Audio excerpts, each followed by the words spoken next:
Bonjour à tous, c'est Alizia et aujourd'hui nous allons voir les classes. Alors je vais commencer par un petit rappel sur la programmation orientée objet, dont les classes sont l'élément fondamental. Donc c'est une philosophie, donc une architecture en fait pour votre code, qui consiste à regrouper des variables et des fonctions dans des objets et d'avoir la possibilité du coup de créer des objets enfants d'un objet parent qui partageront les mêmes fonctions et variables du coup que leurs parents. Ça permet ainsi de créer des hiérarchies un peu comme on le ferait pour l'arbre du vivant. C'est l'exemple qu'on avait vu au tout début dans l'intro. Donc par exemple un chien est un mammifère et un mammifère est un animal. Et donc tous les mammifères vont avoir des traits en commun venant des animaux, et tous les chiens étant des mammifères, ils vont partager aussi ces traits, plus quelques spécificités des mammifères. Donc c'est ce qu'on va faire aujourd'hui. Donc on va faire l'exemple exact en fait du chien qui est un mammifère et qui est un animal. Donc pour ce faire, on va créer donc des nouveaux fichiers pour contenir toutes ces fonctionnalités. Alors on pourrait créer individuellement comme on a fait jusque-là, mais vous pouvez aussi ajouter directement une classe. Voilà, ça va vous demander le nom de votre classe. Alors on va commencer par le parent le plus haut, donc l'animal. Et il va vous créer automatiquement les deux fichiers au bon endroit. Voilà. Et il va même vous créer le pattern du coup de votre classe. Et vous inclure déjà le header directement.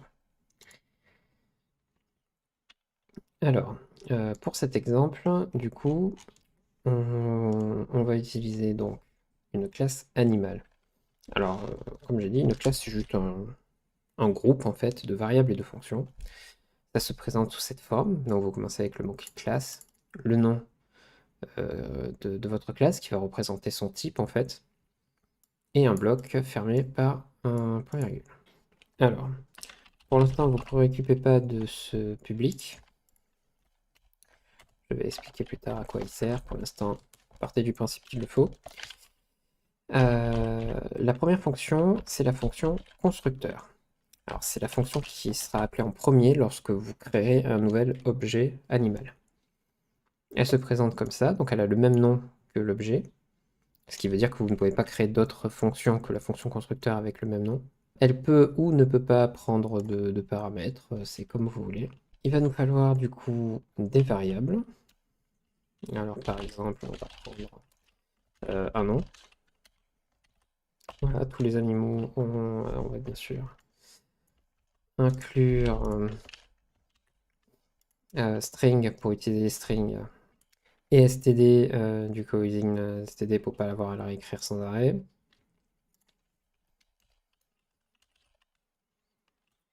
On va utiliser un int pour le nombre de pattes par exemple, et un dernier, est-ce qu'il peut ou ne peut pas pondre des œufs. Voilà, ça veut dire que tous les objets de type animal auront ces trois variables. Comme j'ai dit, on peut aussi rajouter des fonctions. Donc, par exemple, une fonction IAM. Hop. Et du coup, la fonction IAM, ça va être tout bête. Elle va juste envoyer IAM E et du coup son nom.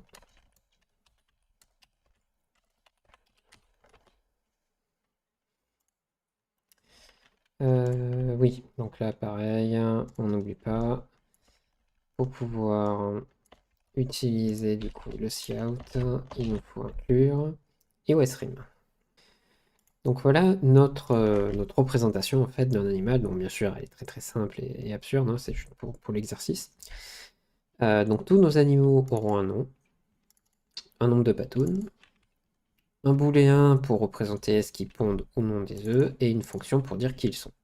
Donc si vous passez la souris ici, vous verrez que le compilateur n'est pas content. Alors c'est un simple warning, mais quand même.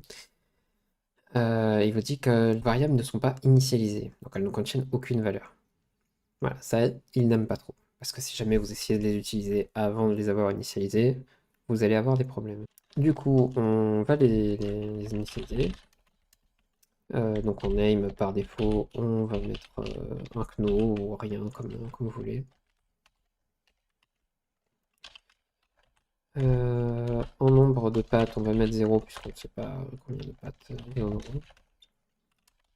Et on va mettre false, pardon. Pour les œufs, voilà. Donc la fonction constructeur, elle va être appelée dès le début. C'est la première fonction. Et du coup, c'est elle qui va initialiser vos variables. Alors, elle peut faire tout un tas de choses, exactement comme les autres fonctions. Mais généralement, on l'utilise plutôt pour initialiser, vu que c'est la première. Voilà, ça initialise du coup les valeurs dans votre objet. Alors maintenant qu'on a ça, comment on va l'utiliser?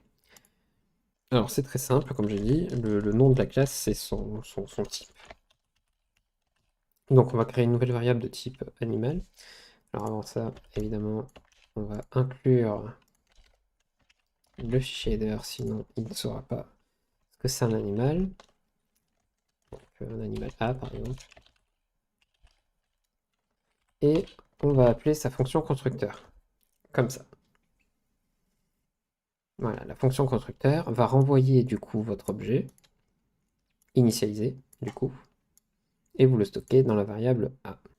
Donc maintenant qu'on a notre objet animal, on va pouvoir accéder du coup à ces variables et à ces fonctions. Donc par exemple, utiliser un if par exemple. Alors pour l'utiliser, c'est le point, du coup pour accéder aux valeurs.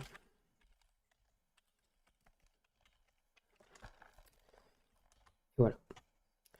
En dehors du point pour accéder aux valeurs, ça marche exactement pareil que n'importe quelle variable.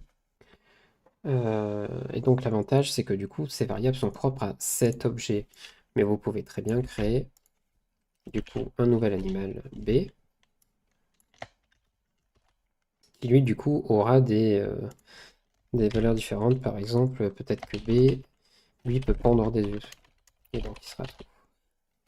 Voilà, ça vous permet d'avoir des entités, en fait, des représentations d'entités, et du coup d'avoir des fonctionnalités communes qui seront transmises du coup à des potentiels enfants. Alors c'est bien sûr très utilisé dans le jeu vidéo, et Unreal Engine en est absolument bourré. Vous comprenez assez aisément pourquoi, parce que on a besoin que un personnage c'est un humanoïde. Donc on a une classe humanoïde qui est enfant d'une classe créature qui va partager du coup tout ce qui est les points de vie, la vitesse, des choses comme ça. Voilà, donc ça c'est pour les bases. Donc comme j'ai dit, on peut transmettre du coup des fonctionnalités et des variables à des classes enfants. Alors comment on fait ça? Alors c'est très très facile. Donc il nous faut une nouvelle classe. Du coup ici on va faire la classe des mammifères. Et on va indiquer du coup deux points publics animals pour indiquer qu'on veut que ça hérite d'animal. Alors public, pareil, vous posez pas de questions pour l'instant, il le faut, c'est tout.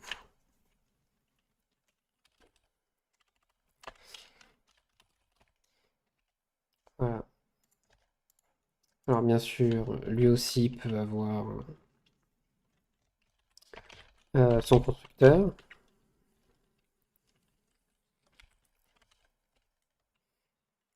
Voilà, et bien sûr, il peut accéder aux variables.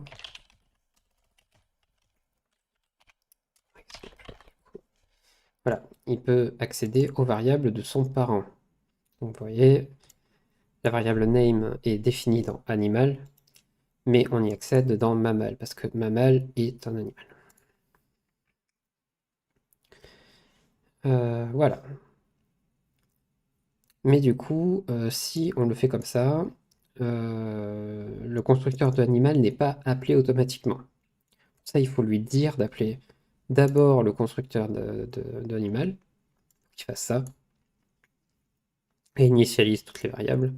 Puis après, fasse son propre constructeur pour des choses plus spécifiques. Alors pour faire ça, c'est pas très dur. Je vais juste rajouter, du coup, pour vous montrer. Donc on peut en avoir plusieurs, des constructeurs. Et en fonction des paramètres qu'on lui donne, il va choisir le bon.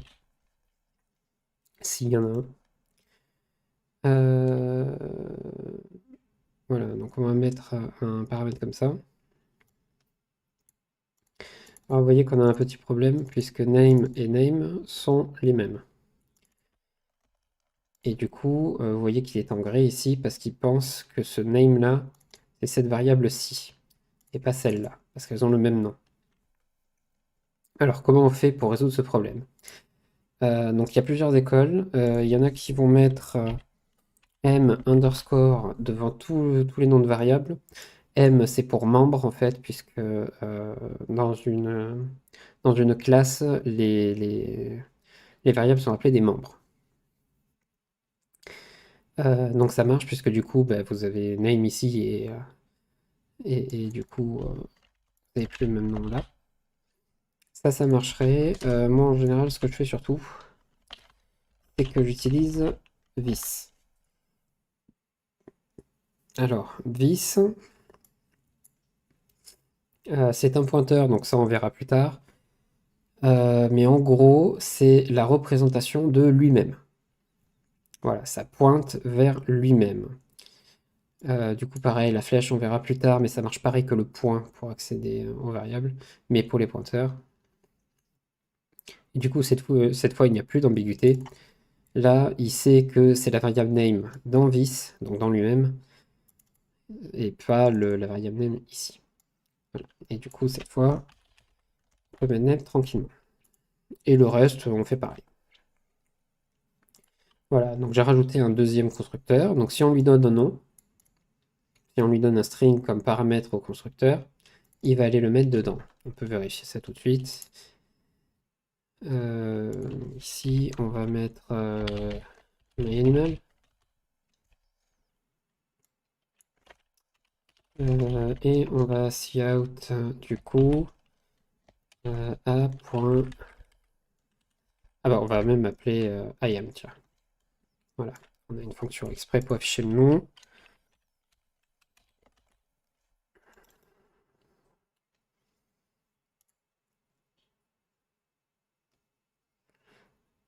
Voilà. Donc ce qu'il a fait, il a appelé la fonction constructeur. Il a vu, tiens, il y en a une dispo pour un string comme paramètre. Donc il a utilisé celle-ci plutôt que celle-là. Et donc il a mis le nom qu'on lui a mis, qu'on lui a donné, il l'a mis dans la variable.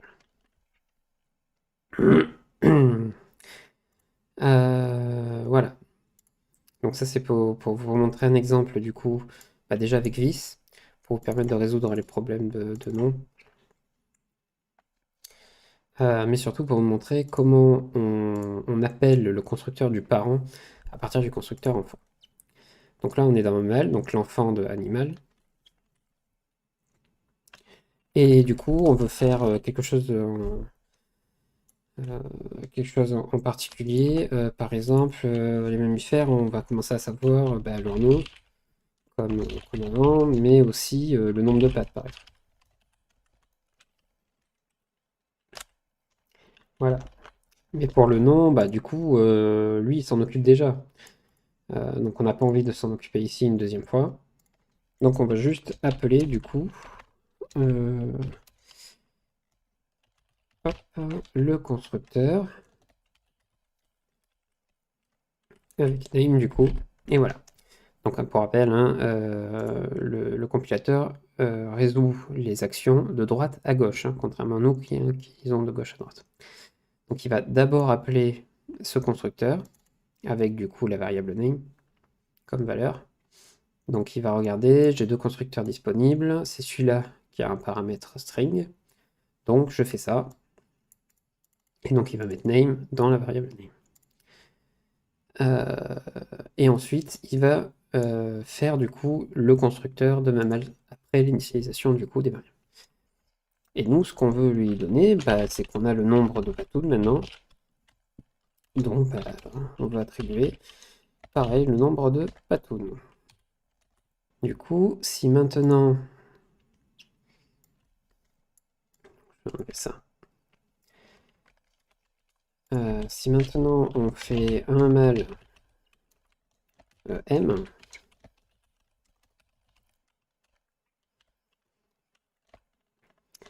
et qu'on l'appelle, je sais pas moi, mammale, s'en fiche, peu importe, mammale pour être sûr que ça pas le nom de la classe. Voilà, et qu'on fait un point, vous voyez, donc j'ai pareil, pareil pour les variables. J'ai bien sûr la fonction IAM. On voit qu'elle est définie dans animal, mais je l'ai parce que mammale est un animal. De la même façon, je peux mettre M dans une variable animal, puisque mammale est de type animal aussi. C'est juste le type animal plus un petit peu plus. Voilà, donc ça c'est tout à fait possible. On ne peut pas faire l'inverse par contre. On ne pourrait pas mettre un animal dans un mammale, puisque l'animal n'est pas un mammifère, c'est le mammifère qui est un animal. Voilà, donc on peut tester. Ah oui, j'ai oublié le nombre de patounes, et de manière générale c'est plutôt 4. Hein. Voilà, et donc il a remplacé.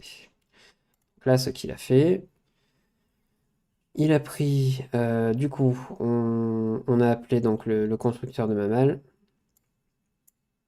Il va appeler d'abord le constructeur de son parent, donc ici. Il va donc mettre le nom dans la variable name, et après le nombre de pattes, du coup, dans la variable nombre de pattes. Voilà, et comme ça, bien sûr, on peut les imbriquer les uns dans les autres et obtenir des objets de plus en plus complexes et de plus en plus spécialisés, du coup, au fur et à mesure qu'on descend dans les enfants. Chaque enfant peut avoir ses propres variables et fonctions qui lui sont dédiées, et du coup, les enfants de cette classe hériteront de cette particularité aussi. Exactement pareil que dans le vivant. Voilà, donc histoire de finir, on va faire du coup une classe chien qui hérite donc de mammale.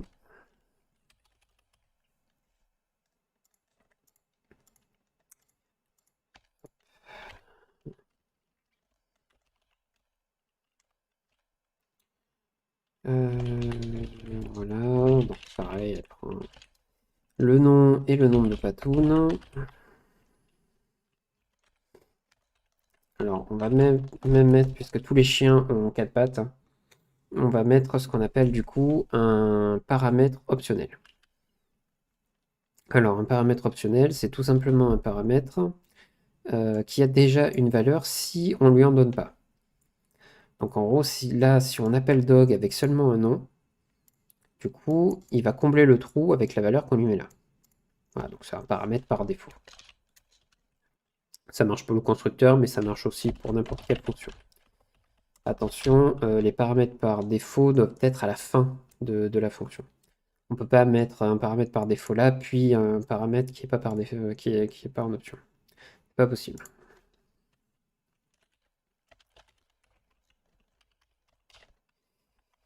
Voilà.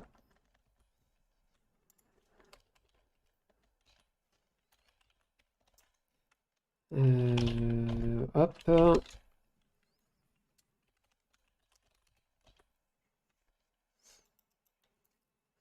Et en fait, il le fait déjà, du coup, on n'a pas besoin de faire ça.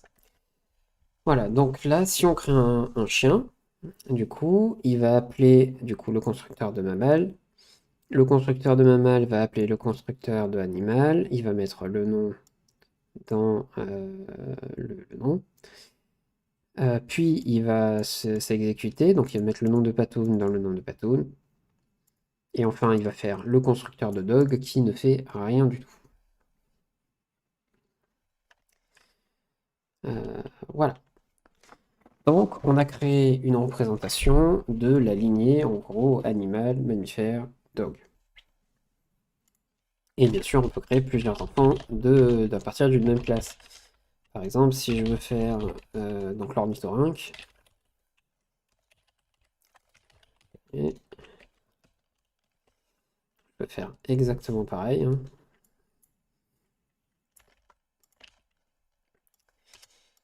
Hop, il n'y a que le petit plus qui va changer. Là par contre, bah, ceux-là ils pondent des œufs. Alors du coup, eux en particulier, ils seront à trou. Donc eux, dans leur cas, pareil, ils vont appeler Mamal, qui va appeler le constructeur d'animal. Le constructeur d'animal va mettre pouvoir pondre des œufs, non. Il va le mettre à false. Et comme bah, l'ornithorynque peut, après, du coup, à la fin, lorsqu'il va appeler son constructeur, bah, il va le mettre à trou. Comme ça, on aura donc le platypus qui, lui, pourra pondre des œufs et pas le chien. Bien, donc là, vous devriez commencer à comprendre du coup l'intérêt et comment ça fonctionne. On va voir maintenant comment on fait pour changer le comportement d'une fonction d'un parent. Parce que c'est bien, la fonction IAM par exemple est définie dans Animal. Et elle marche bien, hein, il n'y a pas de problème. Mais si par exemple dans le chien, moi je veux que bah, la même fonction elle fasse quelque chose de différent ou de complémentaire. Alors pour ça c'est très facile. Vous avez deux choses à faire. La première, c'est de rendre virtuelle la fonction. Alors virtuel, ça veut juste dire que les enfants pourront override en fait la fonction et donc changer son comportement ou le compléter. Et donc dans la classe où vous voulez changer la fonction, vous réécrivez la même mais sans le virtuel cette fois, ou avec si leur enfant à eux peut modifier aussi, hein. Et le mot override. Alors, il faut savoir que le mot override n'est pas obligatoire, dans le sens où si vous réécrivez le même nom de la fonction, vous allez l'override par défaut. Et je vous conseille quand même de mettre override parce que sinon vous n'allez pas visuellement voir que c'est un override. Voilà. Alors là, j'ai le choix, donc là, je vais littéralement remplacer le fonctionnement de celle-ci. Lorsque chez Dog, j'appellerai IAM, il va exécuter ce qu'il y a dans ce bloc. Voilà, donc si je veux juste remplacer le fonctionnement, ça ne pose aucun problème. J'ai juste, hop, faire ça. Et par exemple, je vais rajouter good. On va faire donc un dogd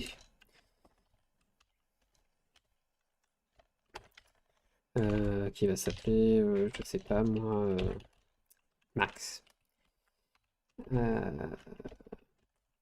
Et du coup, on va utiliser la fonction IAM. Et si je passe ma souris, vous voyez, hop, cette fois le IAM, c'est celui de dog. Alors qu'avant, c'était celui de animals. Et donc, hop, évidemment, j'ai cliqué dedans. Voilà, vous voyez, il a utilisé a good. Donc bien cette fonction et plus celle-là. Bon, ça c'est bien, mais si je veux faire tout ce qu'il y a ici, plus quelque chose. Donc si je veux ajouter quelque chose avant, après. Alors pour ça c'est très simple. Donc par exemple ici on va juste dire qu'on veut juste faire la même chose d'abord comme d'habitude, mais on veut rajouter I'm a good dog. Donc là, ce qu'on veut faire, c'est juste utiliser donc les fonctionnalités d'avant. Eh ben, c'est très simple, il suffit juste de l'appeler comme ça. Voilà, donc là, il va d'abord appeler la fonction IAM de animal, puis l'autre. Testons. Hop. Voilà. Donc le IAM max, du coup, c'est évidemment l'appel de cette fonction. Puis il rajoute I am a good dog.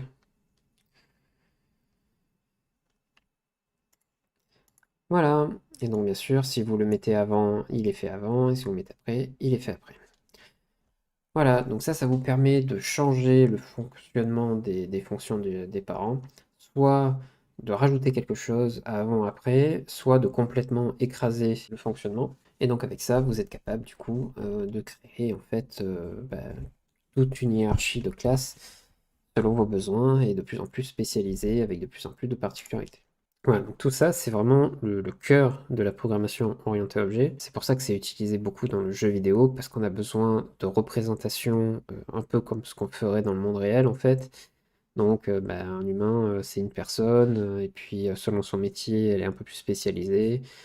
Elle a différentes caractéristiques en fonction de ce qu'elle a appris, etc., etc.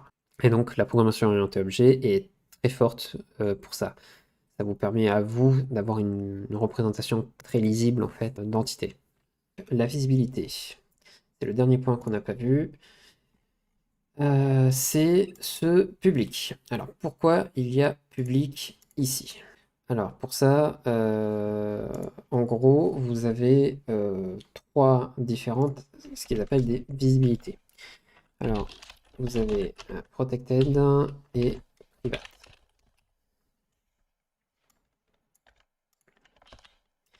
Alors, quelle est la différence?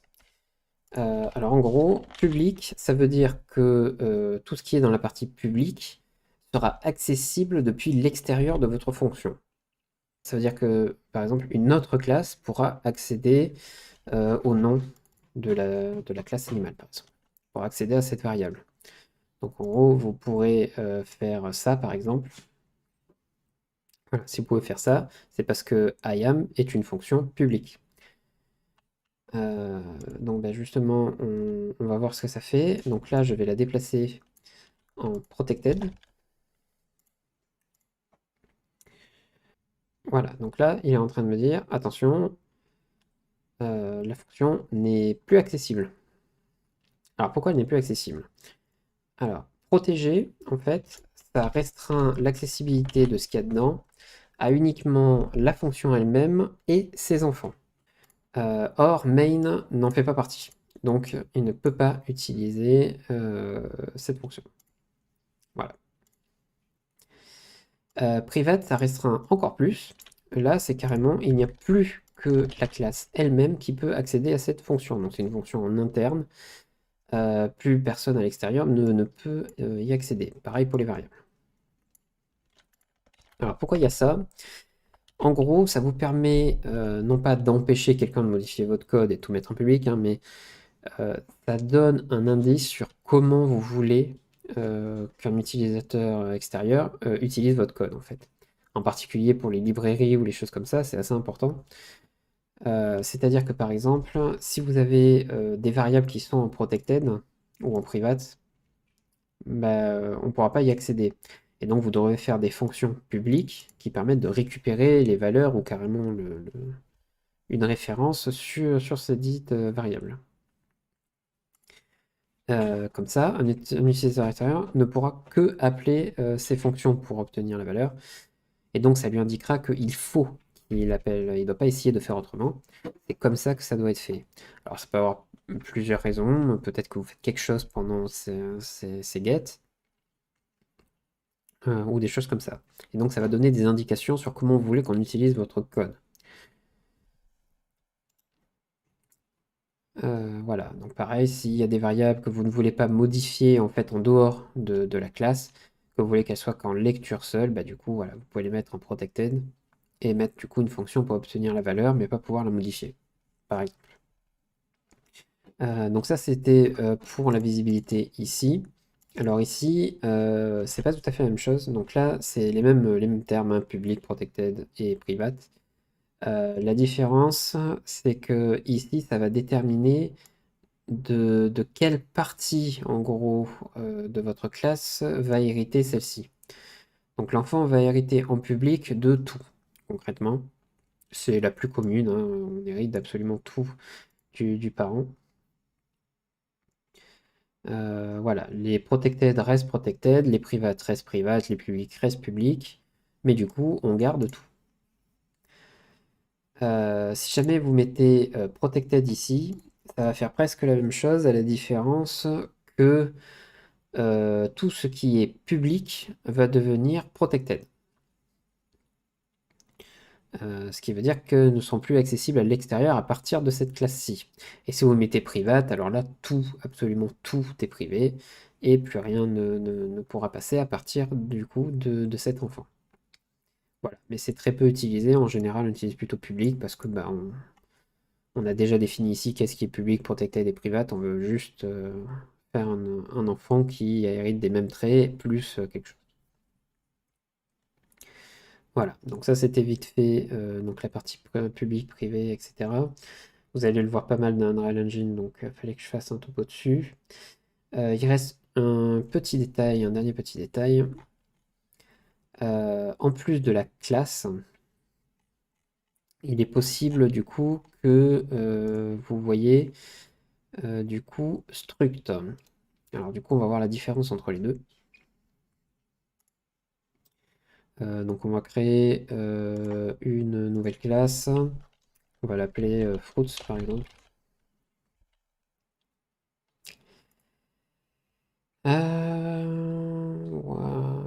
Voilà. Et à la place, on va mettre struct. Alors pourquoi je dis que vous allez peut-être retrouver ça et pourquoi il faut voir la différence entre les deux, c'est parce qu'en fait vous allez avoir l'impression que c'est exactement la même chose. Donc pareil, je peux mettre public. Les structs ont aussi un constructeur. Je peux y mettre des fonctions, j'en sais rien, moi, là, et etc. Donc vraiment exactement pareil. Je peux faire de l'héritage avec et tout, pas de problème. Alors, quelle est la différence? Alors, la différence, techniquement parlant, elle est presque nulle. Techniquement parlant, la seule différence entre struct qui vient du C et qui est du coup le C++ est rétrocompatible avec le C. C'est pour ça qu'on a toujours struct. La seule différence, c'est que si vous ne mettez pas public ici, par défaut, vos fonctions et variables seront publiques. Alors que dans une classe, si vous ne mettez pas le public ici, par défaut, elles seront privées. Donc ça, c'est les deux seules, littéralement les deux seules différences entre ces deux du coup, structure et classe. Maintenant, plus dans la pratique, on n'utilise pas les deux pour la même chose. Par convention, une classe, ça va vraiment représenter donc une entité. Donc quelque chose qu'on va pouvoir hériter, qui va avoir quelque chose de complexe. Alors qu'une struct, ça va plutôt être quelque chose comme une collection de variables. Par exemple, si vous voulez faire la position du joueur, vous allez avoir besoin non pas de 3 variables, mais vous aimeriez bien qu'il y ait les 3 variables ensemble, quoi. Donc en X, en Y et en Z. Donc ça va être 3 flottes. Et donc ça, du coup, c'est un vecteur 3 du coup.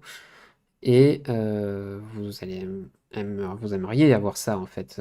Et donc ça, vous allez en faire une structure. Éventuellement, une structure peut avoir quelques fonctions, mais voilà. Il n'y a rien de compliqué. En général, ça ne s'hérite pas. Il y a certains cas où ça peut arriver. Mais voilà, la règle, c'est si c'est juste pour créer un type conteneur qui va contenir d'autres types, d'autres variables, à ce moment-là, ça sera une struct. Si jamais c'est quelque chose de plus complexe, comme un personnage, une arme, des trucs comme ça, là, ça sera plutôt une classe. Voilà, ça c'est la convention, mais dans les faits, rien ne vous empêche d'utiliser les deux. Dans Unreal Engine, ils ont suivi la convention. Les classes sont bien du coup pour faire des personnages, des choses comme ça. Et les structs ne servent que de conteneur en fait à variables, juste pour lister plusieurs variables ensemble et pouvoir les envoyer ensemble à une fonction par exemple, ou des trucs comme ça. Voilà, donc ça c'était un passage peut-être un peu rapide sur la PO. De toute façon, on va le revoir dans le petit exercice que je vous ai préparé.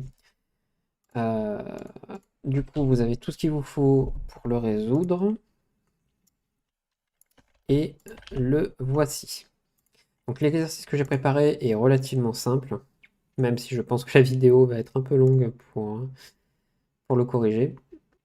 Donc vous avez la trinité habituelle des RPG, donc le guerrier, le prêtre et le mage, donc le tank, le heal et le DPS. Vous allez devoir donc faire les classes qui correspondent à ces trois personnages. En sachant que du coup, tous les personnages ont des points de vie, qui sont donc un nombre entier. Je vous ai mis des valeurs, mais vous mettez ce que vous voulez, ça n'a aucune importance. Tous les personnages ont un score d'attaque. Donc pareil, je vous ai mis des valeurs, mais vous faites ce que vous voulez. Tous les personnages peuvent recevoir des dommages et meurent si jamais leurs PV sont à 0. Tous les personnages peuvent attaquer un autre personnage et infliger des dégâts égaux à leur attaque de base. Donc ça, c'est pour tout ce qui est commun aux 3. Maintenant, ce qui est plus spécifique, seuls les guerriers sont résistants et donc reçoivent moins 5 points de dégâts subis. Donc lorsqu'ils reçoivent des dégâts, il faut enlever 5 points sur les dégâts subis. Les prêtres peuvent soigner les autres personnages, eux-mêmes inclus. Et les mages peuvent lancer un sort qui augmente leurs dégâts x2 uniquement sur la prochaine attaque. Et ça leur coûte 2 points de vie.